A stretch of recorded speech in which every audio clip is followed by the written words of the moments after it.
네, 혹시 여러분 기억하실지 모르겠는데요. 화성 8차 살인사건 용의자로 체포되어서 누명을 쓰고 사형 언도를 받았던 사람이 있습니다. 그 사람의 이름이 윤성여 씨라는 분인데요. 나중에 20년이 지난 뒤에 이춘재라는 연쇄 살인범이 자신의 범행으로 자백하면서 32년 만에 무죄가 밝혀졌던 그런 사건이었거든요. 몇몇 형사들이 범인이 잡히지 않으니까 수사에 대한 압박을 받고 또 자기들의 승진을 위해서 자기들이 이렇게 보고 사회적으로 지위가 매우 낮은 사람이었던 이 사람을 용의자로 지목하고 혐의를 씌워서 살인 누명을 씌웠던 사건이거든요.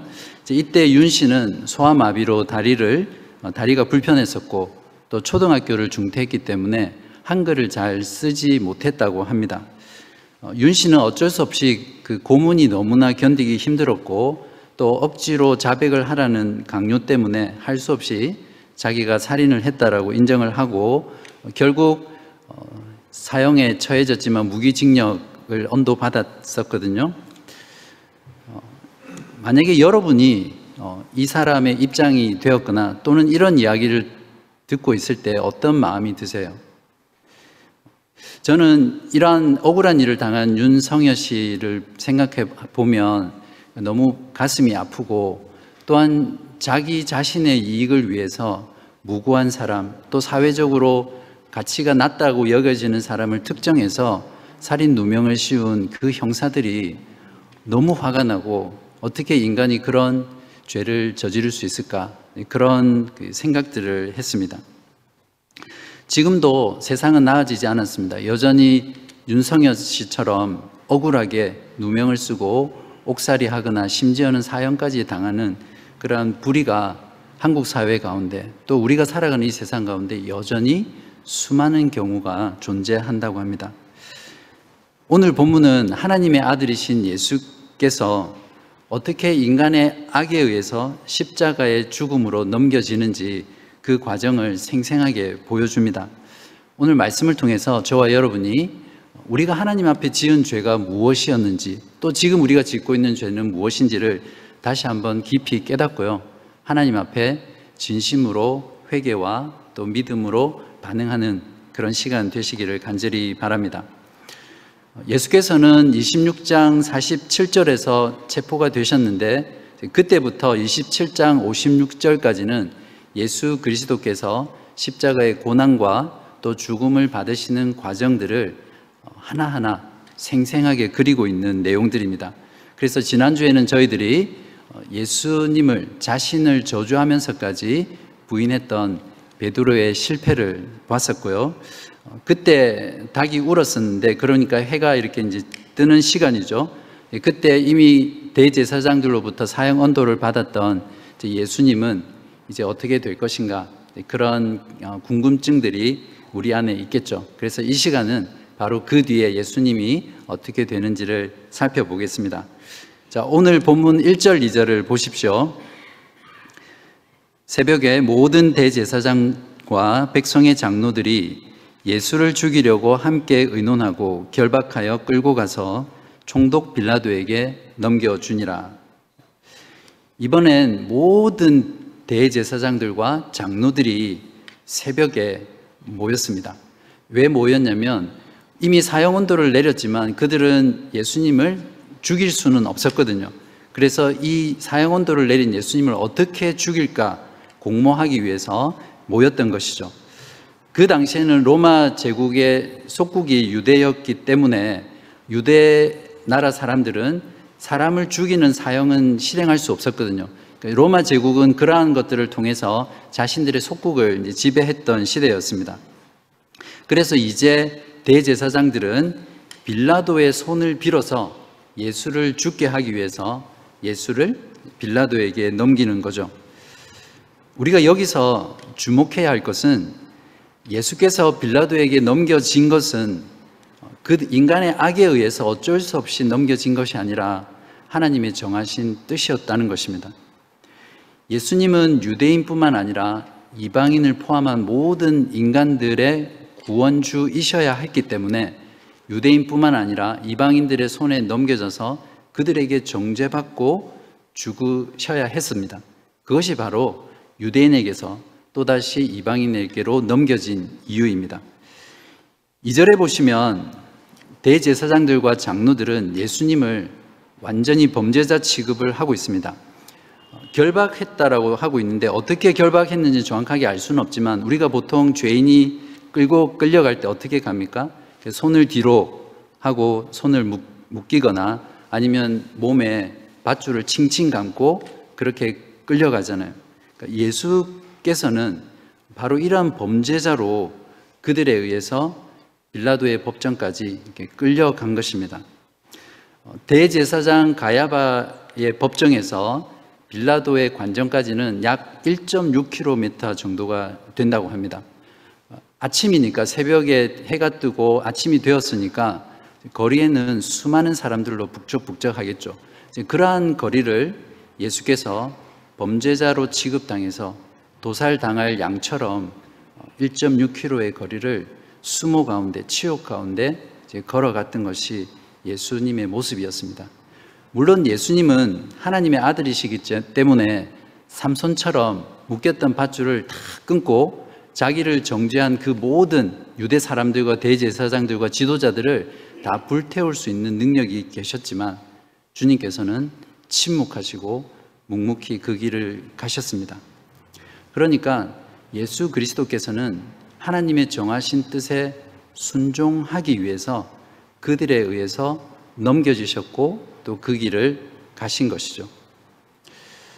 3절과 4절 상반절을 보십시오. 그때에 예수를 판 유다가 그의 정죄됨을 보고 스스로 뉘우쳐 그 은 30을 대제사장들과 장로들에게 도로 갖다 주며 이르되 내가 무죄한 피를 팔고 죄를 범하였도다 하니,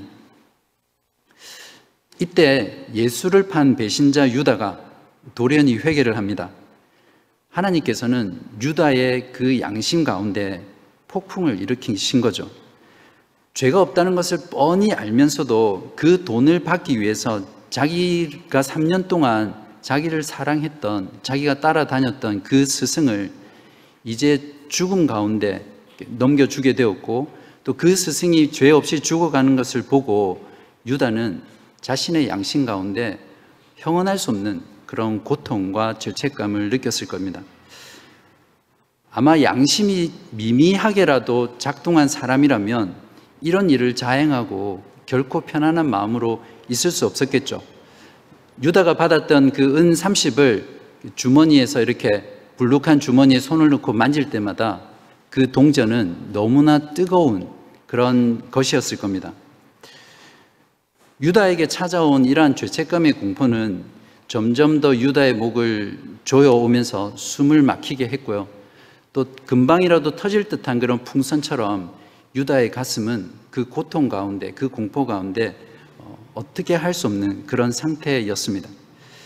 결국 유다는 자신의 그런 양심의 질책에 대한 그 고통을 견디다 못해 자신의 스승의 목숨값으로 받은 이 은 30개를 돌려주는 자리까지 나아갑니다. 유다의 경우에는 아마도 자신의 그러한 잘못을 이제라도 되돌리고 자신이 지은 죄를 용서를 받기 위해서 이 돈을 돌려주려고 했을지 모릅니다. 그러나 유다는 이미 돌아올 수 없는 강을 건넜죠. 예수님을 팔기 전에 그 전에 이미 뉘우치고 그 돈을 돌려주었어야 했습니다. 이제 유다는 대제사장들에게 찾아가서 자신의 죄를 고백합니다. 내가 무죄한 피를 팔고 죄를 범하였도다. 은폐한 진실을 공개적으로 밝힌 겁니다. 예수님과 가장 가까이 있었고 예수를 누구보다도 잘 아는 예수를 배신한 그 자가 이제 그들 앞에서 예수님은 무죄라고 선언하고 있는 것이죠. 이러한 유다의 모습을 보면 유다의 회개는 참된 회개처럼 보입니다. 맞습니까? 분명히 자신의 죄를 뉘우쳤어요. 그리고 죄를 뉘우친 것에서 끝난 것이 아니라 그 죄를 지은 그 돈을 다시 돌려주기 위해서 그 죄에서 돌이키기까지 했습니다. 그리고 이 고백의 내용을 보면 대제사장 너희들 때문에 너희들에게 속아서 내가 예수를 팔았다라고 말하지 않고 어떻게 말합니까? 내가 죄를 범했다고, 내가 무죄한 피를 팔았다라고 자신의 죄를 인정하는 겁니다. 이 정도의 수준은 진짜 높은 수준의 회개라고 할 수 있습니다. 이 정도라면 유다의 회개는 충분히 구원 얻는 회개라고 말할 수 있겠죠.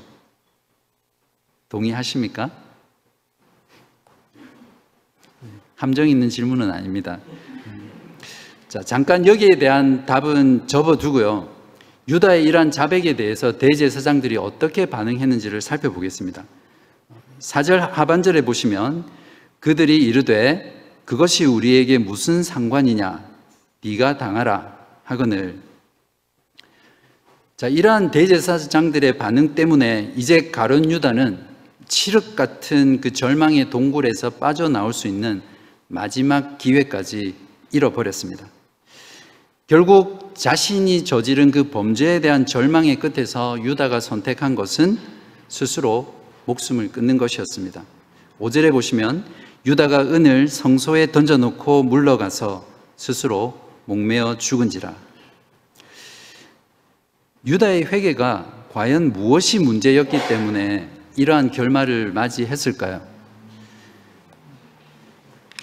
먼저는 죄는 반드시 그 죄를 범한 대상에게 가서 죄를 고백해야 되잖아요. 근데 유다는 지금 자신의 죄를 누구에게 고백했습니까? 대제사장에게 갔죠.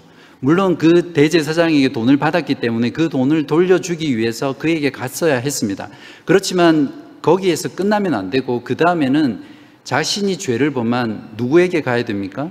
예수 그리스도께 가서 자신의 죄를 고백하고 용서를 구해야 하는 거죠. 아니면 적어도 예수님의 제자들에게만 갔더라면 유다는 그 절망 가운데 더 깊은 절망 속에서 이러한 선택을 하지 않았을 것입니다.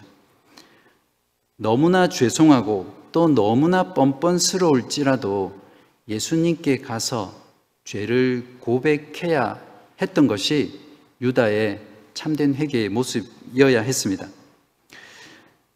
그의 회개가 구원을 받지 못하는 참된 회개가 아닌 것은 바로 죄를 고백한 대상이 잘못되었기 때문입니다. 우리가 짓는 모든 죄는 누구에게 짓는 죄죠? 하나님께 짓는 죄입니다. 설령 다른 사람에게 지은 죄라고 할지라도 궁극적으로는 모든 인간의 죄는 하나님 아버지께 짓는 죄입니다. 그래서 우리가 죄를 고백할 때는 다른 누구의 대상도 아니고 바로 하나님께 가서 우리의 죄를 고백해야 합니다. 그것이 참된 회개죠. 두 번째 가룟 유다의 잘못된 회개는 자기 자신이 자신의 죄에 대해서 뉘우치고 회개했지만 그 죄에 대한 심판과 생명의 심판을 누가 했습니까? 자기 스스로 했습니다. 자신은 자기 스스로 목을 메어 죄값을 치룰 수 있다라고 생각했는지도 모릅니다. 그렇지만 죄를 심판하고 생명을 심판하는 것은 온 우주 가운데 오직 하나님에게만 있는 권한이고 또 권리입니다. 그런데 지금 유다는 바로 그 하나님의 자리에 서서 자기 자신을 심판하고 있었던 거죠. 어쩌면 유다는 당시 로마 제국 시대의 사상들처럼 스승을 배반한 자는 자결을 해야 영예로운 죽음이다라고 했던 그 사상에 영향을 받았는지는 모르겠습니다. 아니면 자기 생명으로 죄값을 치르면 죄에 대한 용서를 받을 수 있을 것이라고 생각했는지도 모릅니다. 조금 전에 말씀드린 대로 인간의 모든 죄는 무한하신 하나님께 짓는 죄입니다. 친구에게 욕을 한 것과 또 부모에게 욕을 한 것과 또 한 나라의 왕에게 욕을 한 죄에 대한 형벌은 같을 수는 없잖아요. 그러니까 우리가 지은 죄가 모두 하나님께 지은 죄면 무한하신 하나님께 지은 죄이기 때문에 우리의 죄값은 무한한 죄값이어야 하는 거죠. 이 온 세상 가운데 자신의 죄로 이 무한한 하나님의 죄께 지은 죄에 대한 죄값을 치를 수 있는 존재는 이 땅 가운데 아무도 없습니다. 내 생명이 수만 개라고 하더라도 그것으로 치룰 수 없는 것이 하나님께 지은 죄에 대한 값입니다.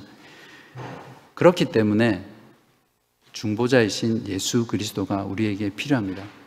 무한하신 하나님의 아들이신 그분이 참 인간이 되셔서 우리 대신 죄를 대신 지고 우리 대신 형벌을 받으셔야만 우리의 지은 모든 죄가 하나님 앞에서 다 치루어지고 이제 우리에게는 더 이상 하나님 앞에 치러야 하는 죄가 더 이상 남아있지 않게 되는 거죠.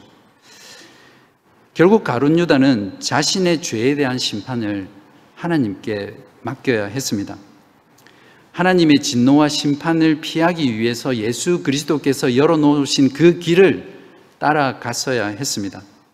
이것이 바로 유다의 회개가 구원받지 못하는 그런 회개인 이유입니다. 이렇게 유다의 회개는 절반의 회개였고요, 비극으로 끝이 났습니다. 사랑하는 여러분, 이 세상 가운데 용서받지 못하는 죄는 없습니다. 영국의 청교도에게 영향을 많이 받았던 매튜 헬리라는 목사님은 어떤 사람의 말을 인용하며 이렇게 말했습니다. 유다는 주님의 피를 판 것보다 하나님의 긍휼하심에 대해 절망한 죄가 더 크다. 용서받지 못하는 유일한 죄는 나를 대신해서 십자가에서 죽으시고 나를 대신해서 하나님의 진노의 형벌을 받으신 예수 그리스도의 십자가를 의지하지 않고 예수 그리스도를 믿지 않는 죄입니다. 죄에 대해서 우리는 분명히 아파하고 슬퍼하며 고통하며 괴로워해야 합니다. 그리고 그 죄에서 돌이켜야 합니다. 그것이 참된 회개죠. 그러나 여기까지는 가룟 유다도 했던 회개죠. 여기서 멈추지 마시고요, 주님께 돌아가서 주님께 나의 죄를 고백하고 예수 그리스도께서 나를 위해서 행하신 그 십자가에 의지하고 주님을 믿어야 합니다. 그렇게 하는 회개만이 진정한 회개이고요, 구원 얻는, 생명 얻는 회개입니다.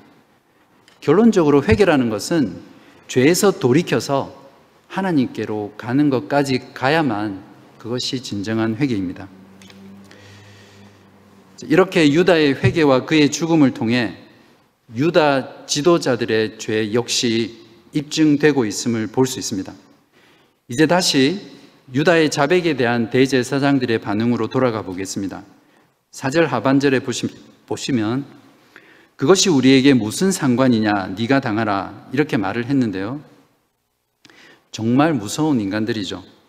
이들이야말로 무죄한 피를 흘린 진정한 살인자들이었습니다. 예수님이 무죄라는 자백을 들으면 어떻게 해야 됩니까? 예수님에게 내렸던 그 사형 언도를 다시 제거하고 다시 신문하고 다시 재판해야 되는 것이 마땅한 반응이잖아요. 그러나 그들은 그렇게 할 수 없었죠. 왜냐하면 그들은 처음부터 예수를 죽이기 위해서 사형이라는 판결을 내려놓고 그 형사들처럼 예수님에게 무죄한 죄를 다 뒤집어 씌워서 사형을 내렸던 것이거든요. 이제 그들에게 일이 순조롭게 진행되는가 싶었는데 불현듯 예수 살인 공모자였던 유다가 돌이켜서 자신들에게 와서 고백을 하는 거죠. 그들에게는 이 유다의 자백이 여간 골치 아픈 일이 아니었습니다. 그들이야말로 예수를 매수해서 배반하게 만들고 또 예수를 죽음까지 몰고 갔던 장본인이었기 때문에 오히려 이들의 반응은 가룟 유다와 완전히 손절매를 합니다. 그리고는 가룟 유다에게 자신들의 죄까지도 다 덤탱이 씌우죠. 네가 당하라. 그것이 우리와 무슨 상관이냐. 배반을 좋아하는 자들이 가장 미워하는 인간이 누군지 아세요? 네, 배반자입니다. 유다의 악한 마음은 이 대제사장들과 종교 지도자들 앞에 잽도 되지 않는 그런 악함입니다. 대제사장들의 양심은 전원이 꺼져버려 이미 작동이 멈춘 지 오래된 상태이죠. 이들은 한마디로 자신들의 양심을 다리미로 지져버린 그런 양심의 소유자들이었습니다. 하나님께서는 지금 가룟 유다의 회개와 죽음을 통해서 누가 진짜 사형에 처할 죄인인지를 입증하고 계십니다. 하나님께서는 악인을 대할 때 그 악한 자로 하여금 더 악하게 만드셔서요, 하나님께서 그 악한 자들을 더 큰 심판을 할 수 있는 근거를 만들기 위해서 한 인간을 더 악하게 만드는 것이죠. 그렇게 해서 이러한 악인들은 하나님께 말할 수 없는 진노와 심판을 받게 됩니다.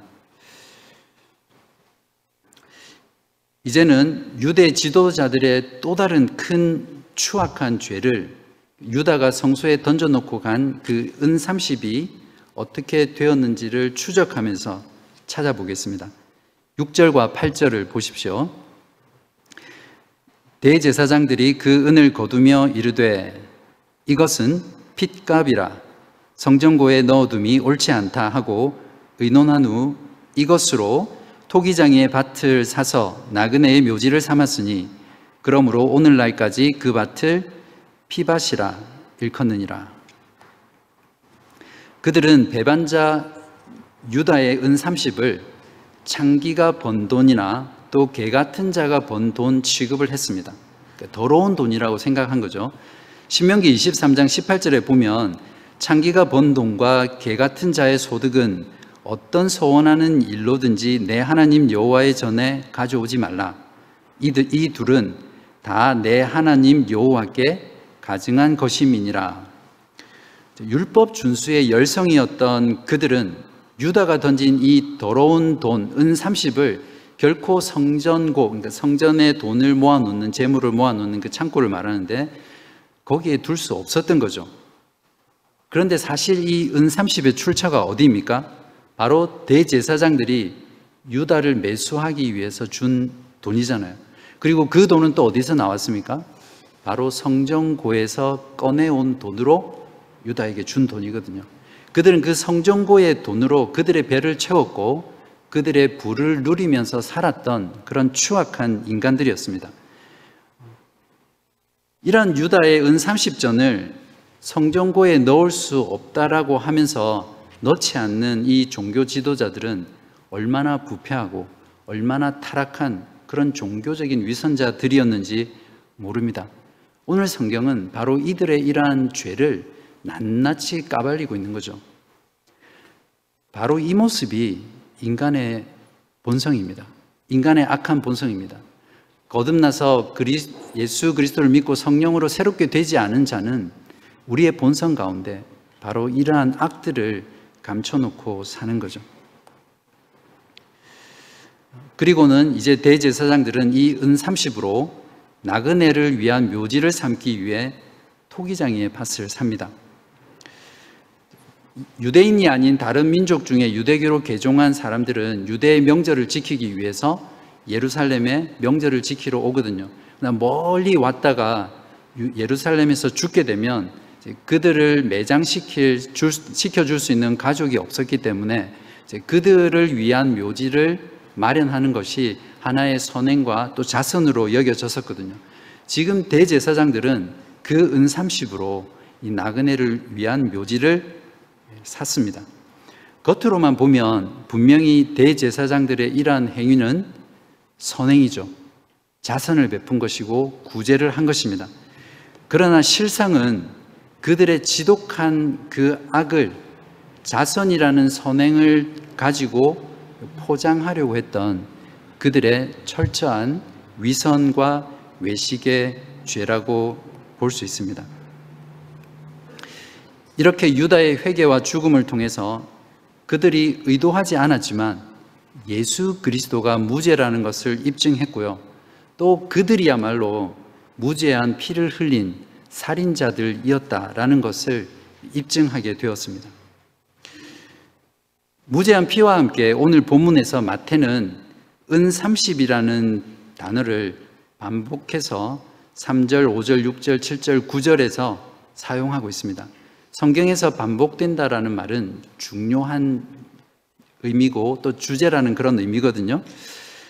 먼저 은 30의 가치가 얼마나 될까요? 출애굽기 21장 32절에 보면 소가 만일 남종이나 여종을 받으면 소 임자가 은 30세겔을 그의 상전에게 줄 것이요 소는 돌로 쳐서 죽일지니라. 구약시대에는 은 30이 노예 한 사람의 배상금 정도에 지나지 않는 그런 가치가 낮은 돈이었습니다. 또 7절에 보시면 대제사장들이 은 30으로 토기장의 밭을 샀잖아요. 토기장의 밭은 토기를 만들기 위해서 진흙이 필요한데 그 진흙을 파다 보니까 여기저기에 구덩이가 많이 파여져 있는 그런 곳이었고, 또 토기장이가 토기를 만들고 그걸 깨뜨린 그 토기를 버리는 그러한 곳이었거든요. 그만큼 형편없는 그런 땅이었습니다. 바로 은 30의 가치가 그런 형편없는 땅을 살 수 있는 그 정도의 아주 미천한 가치라고 생각하시면 됩니다. 그런데 인간이 매긴 하나님의 값이 바로 은 30이었습니다. 27장 한 장 앞에 가시면 마태복음 26장 14절에서 16절에서 유다가 먼저 대제사장들을 찾아가서 거래를 시도합니다. 14절입니다. 그때 12 중에 하나인 가룟 유다라 하는 자가 대제사장들에게 가서 말하되 내가 예수를 너희에게 넘겨주리니 얼마나 주려느냐 하니, 배신의 대가로 대제사장들은 예수님의 목숨값으로 은 30의 가격을 제시합니다. 그들이 은 30을 달아주거늘 그가 그때부터 예수를 넘겨줄 기회를 찾더라. 가룟 유다도 이 가격을 받아들입니다. 이렇게 흥정은 끝이 나고 마침내 거래가 성사되었습니다. 인간 역사 가운데 이 거래보다 더 큰 할인 거래는 없었습니다. 영어로 The World Greatest Bargain Sale이죠.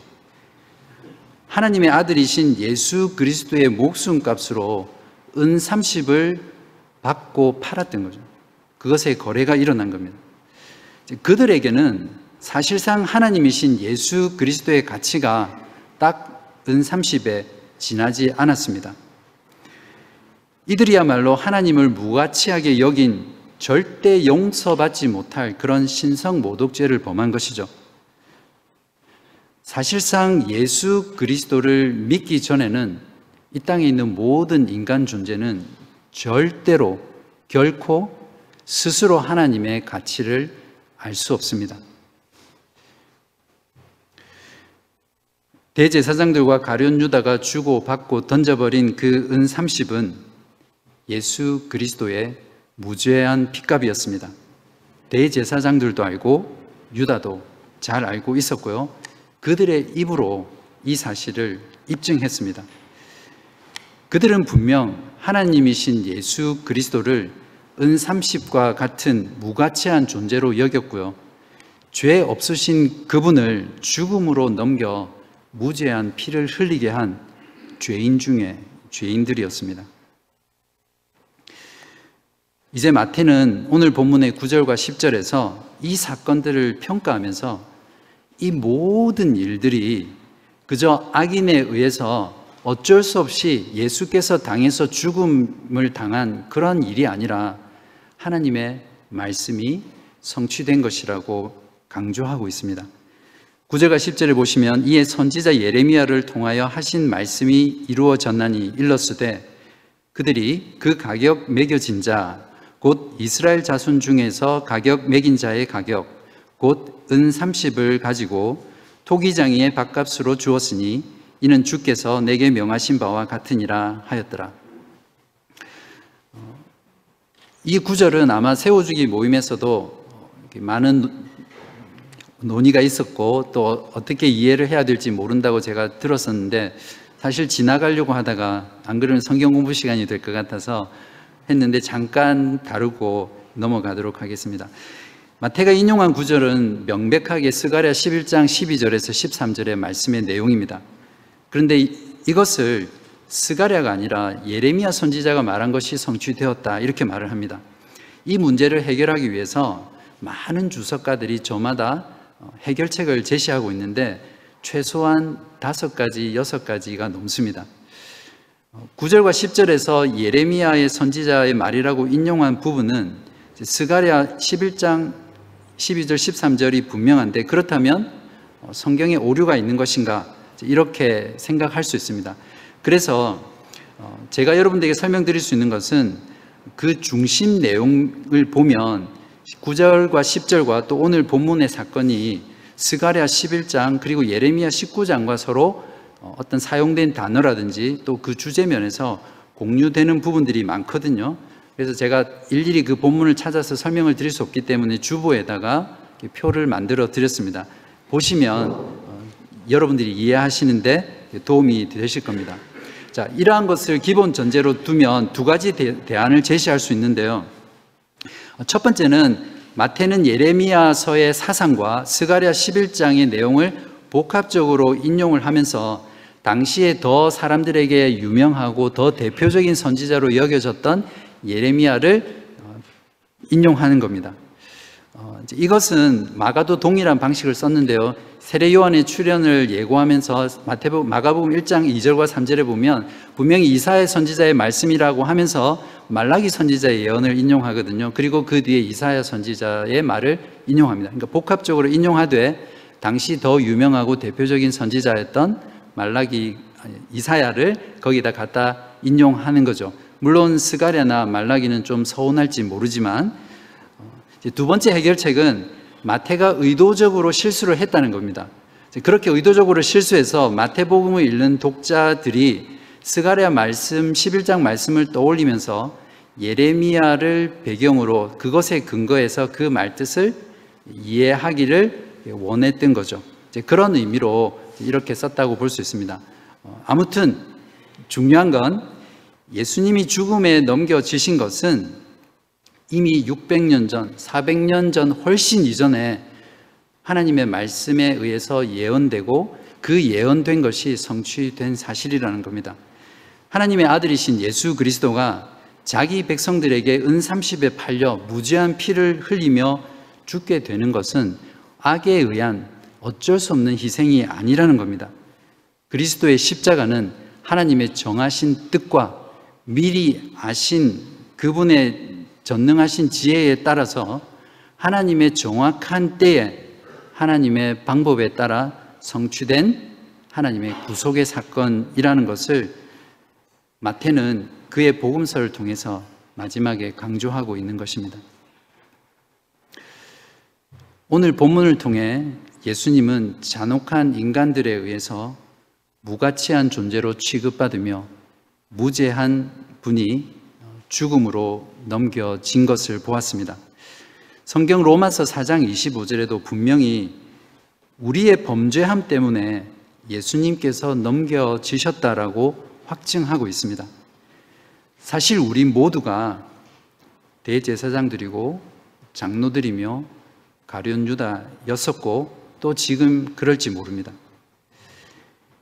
예수 그리스도를 은30의 가치로 대하면서 죄 가운데 살면서 예수 그리스도를 십자가에 못 박게 한 자들이 바로 우리들이었잖아요.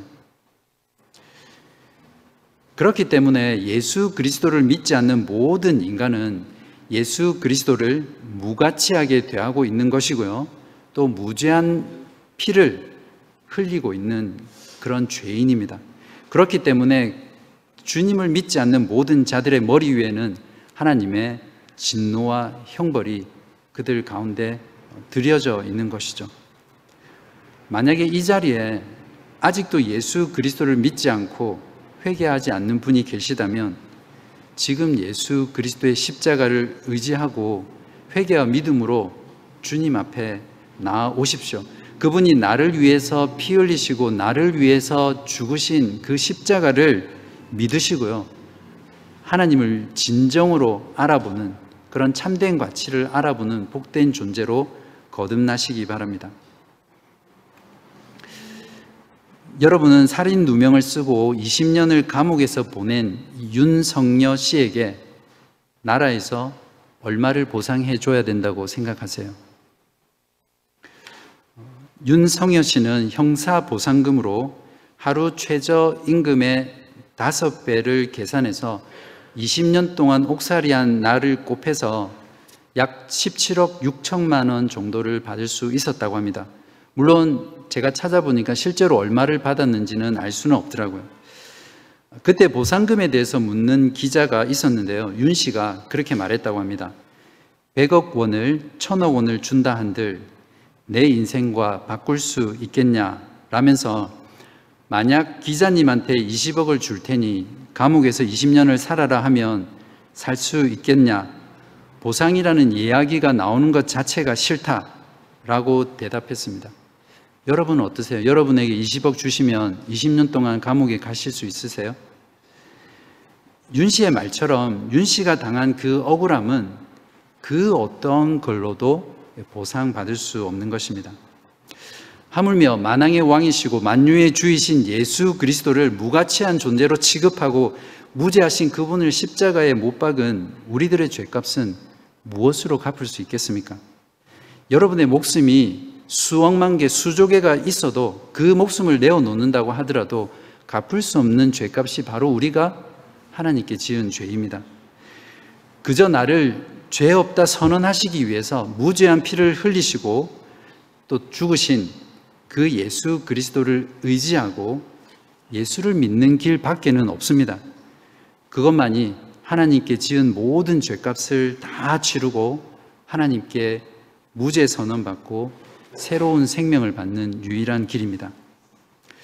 이런 놀라운 복이 예수 그리스도를 나의 구주로 믿는 저와 여러분 모두에게 임하기를 주님의 이름으로 간절히 기도합니다.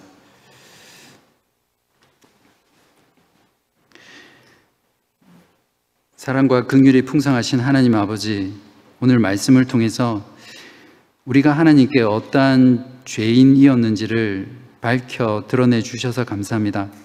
그러나 하나님 아버지, 저희들은 우리들이 지은 그 죄로 인해서 하나님의 진노와 형벌로 인해 멸망할 수밖에 없지만 내 대신 예수 그리스도께서 나의 죄를 대신 지고 하나님의 진노와 형벌을 다 받아내시며 내가 받아야 될 그 모든 죄값을 다 치루심으로 우리를 자유케 하시고 우리를 해방시켜 주시며 우리를 그 죄의 멸망 가운데서 구원해 주신 하나님께 감사와 찬송을 드립니다. 우리가 하나님께 어떠한 죄를 지었으며 또 우리가 지금도 여전히 하나님 앞에 죄를 지으며 하나님을 어떻게 대하고 있는지를 다시 한번 돌아보며 우리의 매일의 삶이 하나님 앞에 참으로 참되게 회개하는 삶이 되게 하여 주시고 우리의 의와 또 우리의 죄책감과 우리가 가진 것에서 절망하지 않게 하시고 우리를 위해서 죽으신 예수 그리스도께 나아가 우리의 죄를 고백하고 예수 그리스도께 참된 용서와 사랑과 구원을 받는 저희 모두 되게 하여 주옵소서. 아직도 이런 놀라운 용서와 이런 놀라운 구원의 은혜를 알지 못하는 우리 주변에 있는 많은 분들을 위해서 기도합니다. 그분들에게 자비와 긍휼을 베풀어 주셔서 그분들 역시 복음을 듣고 복음으로 나아와서 우리 주 예수 그리스도께 무한한 사랑과 용서와 자비를 얻는 그런 복되고 귀한 존재로 거듭나게 하여 주옵소서. 오늘 우리에게 말씀하여 주신 하나님께 모든 감사를 드리며 이 모든 말씀 우리 주 예수 그리스도의 이름으로 기도하옵나이다. 아멘.